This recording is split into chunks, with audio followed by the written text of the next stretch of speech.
अस्सलाम वालेकुम, मैं हूं रज़वान अशरफ। इमरान खान और पीटीआई ने आखिरकार अपोजिशन के साथ मिलकर एक भरपूर एहतजाज लॉन्च कर दिया और उनकी जानिब से जो ऐलान किया गया था कि हम एहतजाज करेंगे, प्रोटेस्ट करेंगे, उसके एहतजाजी कॉल आ गई थी। उसका जो ट्रेलर है, उसका जो आगाज़ है, और ये पूरी एक फ़िल्म चलनी है, लेकिन उसका जो ट्रेलर है वो जारी कर दिया गया है। और 2 दिन यानी कि बुध और जुमेरात को 2 रोज़ा जो कौमी कॉन्फ्रेंस हुई है इस्लामाबाद के अंदर, जिसकी वजह से हुकूमत बड़ी परेशान थी, इस्टेब्लिशमेंट बड़ी परेशान थी, और इसने इदारों को भी हिला के रख दिया, पूरे निज़ाम को हिला के रख दिया। पूरे निज़ाम के अंदर ज़लज़ला आ गया था इस 2 रोज़ा कॉन्फ्रेंस की वजह से। और ये 2 रोज़ा कॉन्फ्रेंस किस तरह से हुई, किस तरह से इसके अंदर सारे मामलात हुए, और उसके बाद अब इनकी जानिब से क्या एलामिया जारी किया गया है, इसके बारे में बड़ी अहम तरीन मालूमात मेरे पास मौजूद है, वो आपके साथ में शेयर करता हूँ। सेकेंड ये कि अब बरतानवी हाई कमीशन जो पाकिस्तान के अंदर इस वक्त मौजूद है वो भी एक्टिव हो गया, और बरतानिया के जो यहाँ पर सफ़ीर हैं, एम्बेसडर हैं, हाई कमिश्नर हैं, उन्होंने मुलाकातें शुरू कर दी हैं। उन्होंने गवर्नमेंट के साथ मुलाकातें की हैं, अपोजिशन के साथ मुलाकातें की हैं। उस हवाले से बड़ी अहम तरीन मालूमात मेरे पास मौजूद है, वो आपके साथ में शेयर करता हूँ। इसके अलावा इमरान खान का पैगाम जो है वो भी सामने आया है, और इमरान खान के साथ साथ जो पूरी अपोजिशन लीडर है उनकी जानब से पैगाम जो है वो सामने आया है। इसके हवाले से भी बड़ी अहम तरीन मालूमात मेरे पास मौजूद है, वो आपके साथ में शेयर करता हूँ। देखिए, सबसे पहले तो मैं आपको ये बता दूँ कि जो 2 रोज़ा कॉन्फ्रेंस हुई है बुध और जुमेरात को 2 दिन, ये 2 रोज़ा कॉन्फ्रेंस जो है वो एक ट्रेलर था। वो बिल्कुल एक ट्रेलर के तौर पर जारी किया गया, एक ट्रेलर चलाया गया इस हुकूमत के लिए, इस निज़ाम के लिए, इस्टेब्लिशमेंट के लिए, कि हमारा जो अगला एहतजाज, अगला लाएमल, अगला जो हिकमत अमली हमने बना के रखी है पीटीआई और अपोजिशन है, उसका ये ट्रेलर जारी किया गया। और आप ये देखिए, इन्होंने ये बड़ी पुरअमन अंदाज से, अब देखिए यहाँ पर तो ये इल्ज़ाम नहीं लगा सकते, वैसे तो इनकी जानिब से इल्ज़ाम लगाया जाता है अपोजिशन के ऊपर, पीटीआई के ऊपर, या बाकी जमातों के ऊपर, या इमरान खान के ऊपर, या बाकी लीडरशिप के ऊपर, कि ये बड़े जलाओ घिराव करते हैं, ये बड़ी तोड़ फोड़ करते हैं, ये बड़ा नुकसान करते हैं, ये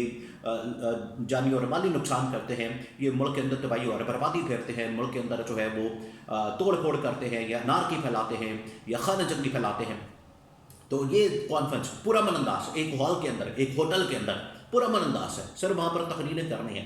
वहाँ पर सिर्फ आपने बात करनी है, अपना नुक्ता नज़र रखना है। 2-4 घंटे की कॉन्फ्रेंस है। एक तो आप इससे इतना डर गए, इससे निज़ाम इतना हिल गया, इसके खोखलेपन का अंदाज़ा होता है। आप इसके खोखलेपन का अंदाज़ा कर सकते हैं इस हुकूमत के, इस निज़ाम के,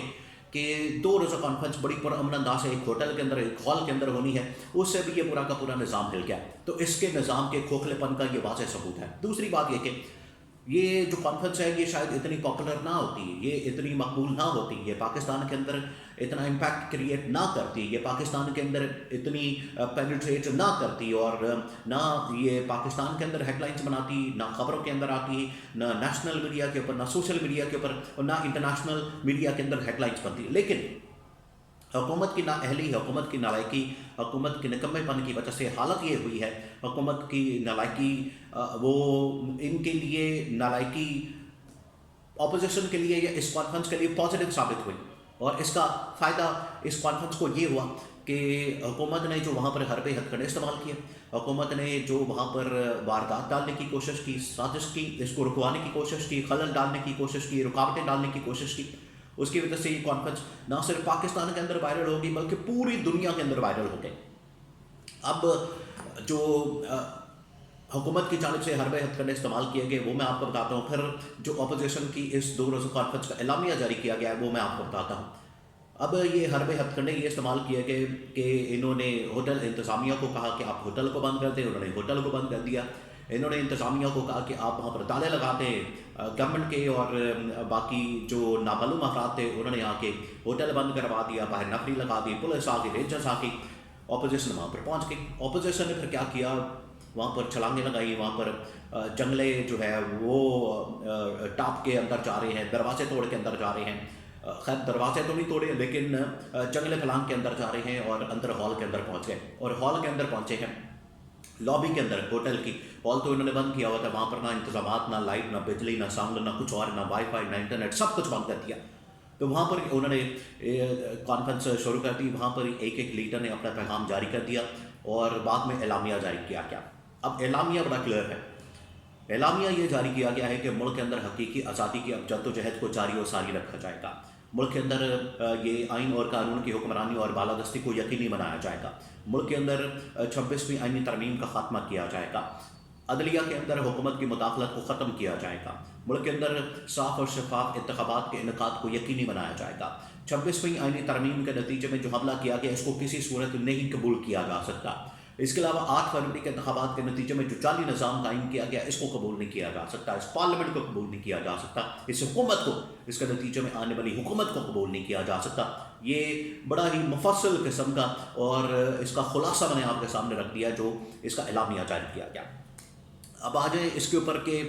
یہ کس طرح سے گورنمنٹ کے لیے، اسٹیبلشمنٹ کے لیے پریشانی کا باعث بن گئی۔ گورنمنٹ اور اسٹیبلشمنٹ کے لیے پریشانی کا باعث یہ بن گئی جب انہوں نے یہ کہا کہ ہم یہاں پر مارن بلوچ کو، منظور پشتین کو، علی وزیر کو، اس طرح کے لوگوں کو بلا رہے ہیں، تو ان کی پریشانی کا باعث بن گئی، جس کی وجہ سے پھر یہ ساری